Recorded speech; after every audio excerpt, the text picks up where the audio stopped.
Temple जाते थे, काम जाते थे, इंजीनियरिंग पढ़ाई पढ़ाई करते थे, थे पर लड़कियों से नहीं मिलने जाते थे ट्रेन पे। नहीं यार, ट्रेन कोई यार मैं बताऊं, मेरे को कभी इतना कॉलेज में कोई भाव नहीं मिला है। पहले तो इंजीनियरिंग में लड़कियां कहाँ होती हैं, और दूसरा जितनी होती है वो भी मुझे भाव नहीं देती थी। तो मेरा ऐसा कुछ बहुत ही क्रेजी कॉलेज लाइफ नहीं रही है। हमारा जो कॉलेज का गैंग था ना, ऐसे 10 लड़के थे और एक लड़की थी, पर हमें बहुत चिढ़ा भी जाते थे कि इन लोग का ग्रुप तो लगान का टीम है यार, इन लोग 11 लोग ये लोग घूमते रहते हैं। बट नहीं यार, लड़कियों वाला सीन नहीं था कभी। तुम मेरे कॉलेज की कोई फोटोज देख लोगे ना, तो तुम्हें ताज्जुब होगा कि ये कहाँ है, इसको आजकल लड़कियां कोई भी भाव देती हैं। कॉलेज में तो बिल्कुल ही लैंकी सा हड्डी था मैं, बिल्कुल कोई वजन भी नहीं था। कभी आप कभी बुली हुए हो, रैग हुए हो बड़े होते हुए? बुली या रैग नहीं, बट आई थिंक मुझे ना अपना इंफीरियोरिटी कॉम्प्लेक्स बहुत ज्यादा था। एंड आई थिंक मेरा कई बार वो शाइनेस और वो जो क्राउड से डर ना, मेरा वहां से आता था। Like I was always too thin and lanky, तो मुझे लगता था कि यार मैं किसी से लड़ नहीं सकता। 20-21 तो मेरी दाढ़ी भी नहीं आती थी।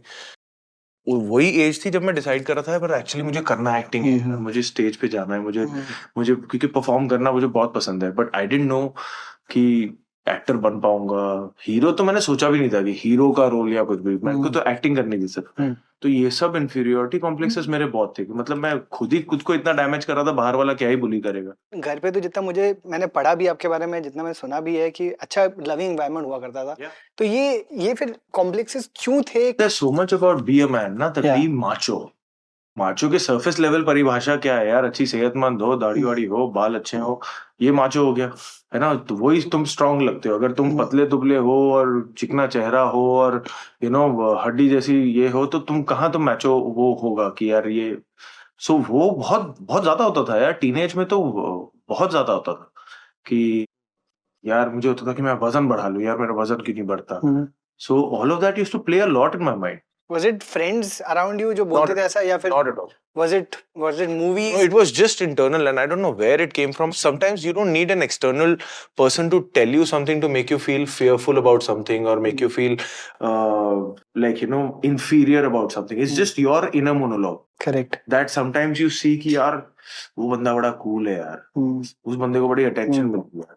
तब at that tender age you don't think in a deep way, and in fact today I'm in awe of teenagers who really are so aware, and they really are so confident, and they really dig deep.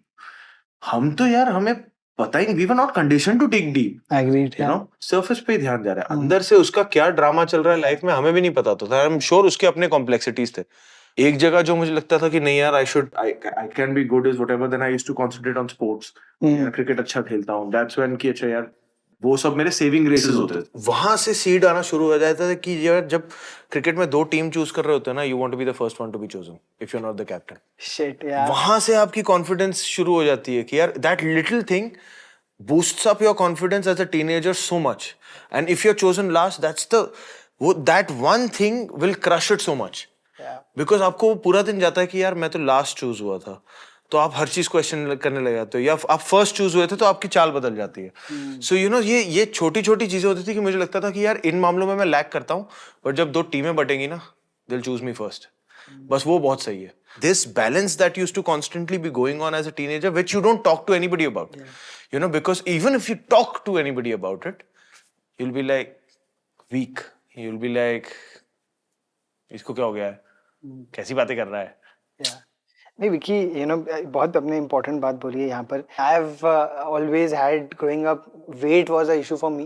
People मुझे मतलब मैं नाम से बुलाते थे, मोटू बुलाते थे, मोटा बुलाते थे, एटसेट्रा एटसेट्रा। और मजाक उड़ाने मैंने फिर एक डिसाइड कर लिया, यार कोई मेरा मजाक उड़ाना उससे पहले मैं खुद ही मजाक उड़ाता हूँ, so that again to fit in. मैं चाहता नहीं था कि ना कॉन्वर्सेशन मेरे बारे में हो, क्योंकि मुझे ये भी लगता है कि जब लड़कों के बीच में ना कहीं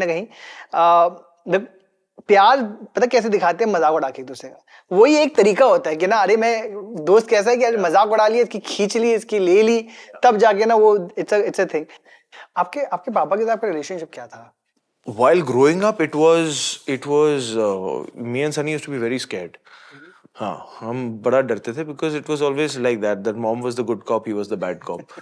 So हमें मतलब मॉम की मार रोज पड़ जाती थी, वो डैड के मतलब वो भी डर लगता था कि जब मॉम बोलेंगी शाम को आने तो डैड को मैं बताती हूँ.